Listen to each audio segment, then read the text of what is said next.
자, 지난 시간까지 총 3개의 강의에 이어서 크로스 사이트 스크립팅 공격과 크로스 사이트 트레이싱 공격에 대해서 알아보는 시간을 가졌습니다. 이번 시간에는 크로스 사이트 스크립팅, 크로스 사이트 트레이싱 모두 세션 탈취가 불가능할 때, 즉 웹서버가 어느 정도의 웹 해킹 보안에 대해서 대책을 마련해 놓았지만 여전히 그래도 스크립팅 공격은 통한다는 가정하에 사용할 수 있는 공격에 대해서 알려드리도록 하겠습니다. 사실 거의 대부분의 웹사이트는 어느 정도 세션 탈취에 대한 보안책이 마련되어 있기 때문에 사실상 지금 공부하는 크로스 사이트 리퀘스트 포저리라는 공격이 가장 많이 활용되는 것이 사실입니다. 또 제가 가장 실제로 많이 해킹에 있어서 이용하는 기술이기도 하고요.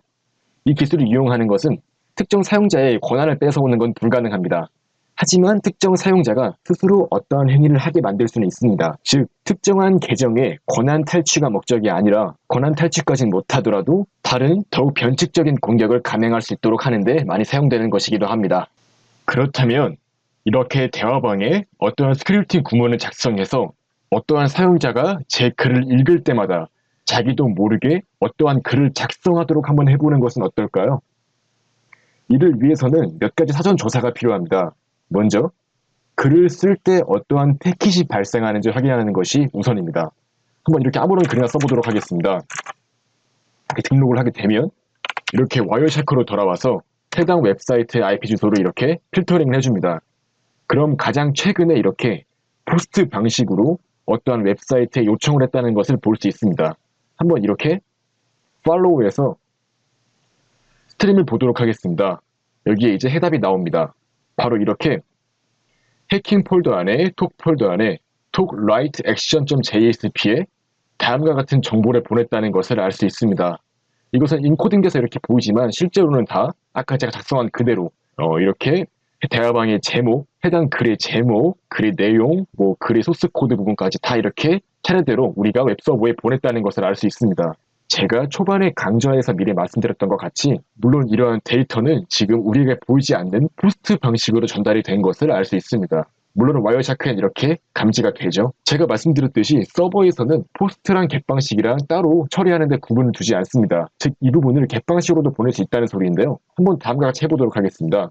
자, 여기서 이렇게 주소를 그대로 복사하신 다음에 보철학 해주시고 4개 변수를 그대로 겟 방식으로 보내보도록 하겠습니다.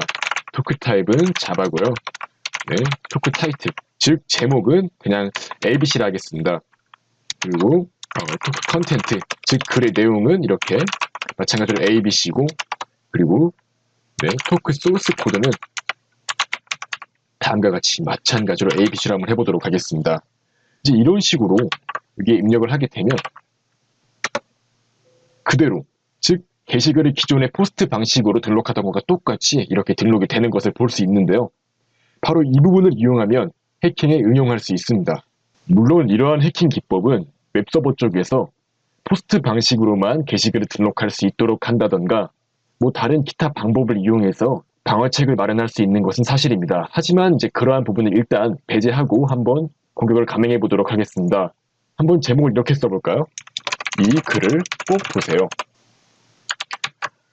이제 안에 들어가는 내용으로는 다음과 같이 저번 시간에 만들었던 이 iframe을 이용한 자기도 모르게 특정 사이트에 접속할 수 있도록 하는 이 공격을 이용해 보도록 하겠습니다. 이제 이 안에 해당 주소, 즉 타겟 주소로 방금 우리가 만들었던 그 부분을 이렇게 넣어주도록 합니다. 한번 내용을 바꿔볼까요? 그 제목을 full, 그리고 내용 또한 full, 그리고 소스 코드 또한 풀로 강제적으로 작성을 하도록 이렇게 만들어 보도록 하겠습니다. 이제 이 글을 읽은 사람은 그 사람이 누가 됐든 간에 해당 웹사이트에 접속하게 되며 자기도 모르게 이런 풀이라는 제목의 글을 작성하게 되는 거죠. 아마 이렇게 강제적으로 글을 작성하게 된 사람의 입장에서는 되게 기분이 나쁠 수 있겠죠. 이렇게 등록을 하게 되면은 이제 한번 다른 아이디어로 들어가 보도록 하겠습니다. 이런 식으로 한번 회원가입 해보도록 하겠습니다. 네, 이렇게 회원가입한 이후에 이제 이렇게 만든 아이디어로 다시 로그인을 하고 이제 이렇게 아까 우리가 만들었던 이 스크립팅 구문이 들어간 글 한번 읽어보도록 하겠습니다.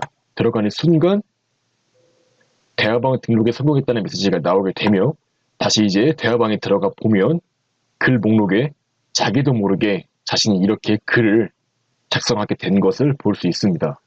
사실 저는 이런 식으로 아주 귀엽게 활용된 것을 한번 보여주었는데요. 사실 이 크로스 사이트 리퀘스트 포저리라는 공격은 그 글을 읽은 사람이 자기도 모르게 어떠한 행위를 하게 만든다는 이러한 기능을 악용해서 정말 많이 위험하고 속된 말로 좀 더러운 짓거리를 할 수도 있는 것이 사실입니다. 그만큼 아주 위험한 공격인 것이, 예를 들면은 자기도 모르게 어떠한 상품을 결제하게 만든다든지 그런 식으로 다채롭게 활용이 가능하기 때문에, 물론 지금처럼 아주 단순한 구조로 코드가 만들어지진 않겠죠. 아주 정교하고 위험한 스크립트 코드를 작성함으로써 더욱 많이 강력한 공격을 할 수 있는 것이 사실입니다. 저 같은 경우는 이렇게 제 홈페이지에 아주 기본적인 보안 대책만 마련해 놓았기 때문에 이렇게 손쉽게 통하는데, 아마 실전에서는 이것을 실제로 가능하게 하기 위해서는 일단 스크립팅 문장부터 뚫기 위해서 아마 많은 노력을 하셔야 될 겁니다.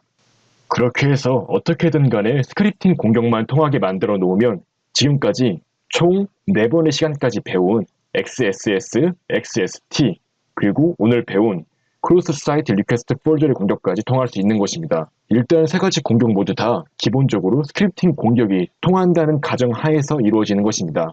스크립트 문장이라 하면은 그냥 알투문을 띄운다든지 그런 식으로 일단 스크립트 문장이 작동만 하게 되는 것을 의미하는 건데요. 그렇게 작동만 되면은 차례대로 세션 탈취를 해보고, 탈취가 안 되면 오늘 배운 것처럼 이렇게 사용자가 스스로 어떠한 행위를 할 수 있는 방법으로까지 한번 이렇게 공격을 이어가는 게 일반적인 그런 웹해킹 공격의 흐름이라고 할 수 있습니다. 스크립팅 공격이 통하게 되면 생각보다 정말 많은 일을 할 수가 있습니다.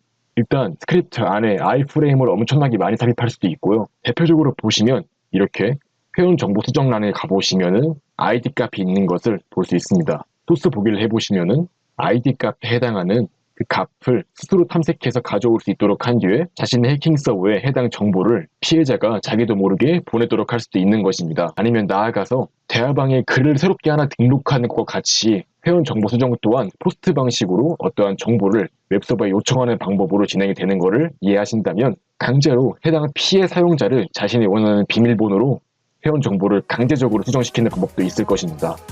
이런 식으로 크로스 사이트 리퀘스트 포저리는 아주 활용도가 높으면서 세션 탈취가 불가능한 상황에서도 오직 스크립팅 공격 하나만으로도 다양한 일을 하게 만드는 해킹 기법이라고 할 수 있습니다.